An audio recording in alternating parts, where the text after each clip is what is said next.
श्रीहरी जगत पिता दूर करीतो व्यथा ऐका सत्यनारायणाची कथा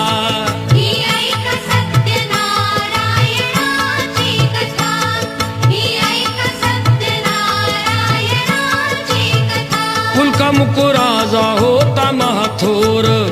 तयाची पत्नी होती सुंदर नदी किनारी एकदा त्यांनी घातली महापूजा दोघांनी आले एक नौका त्याच मार्गानी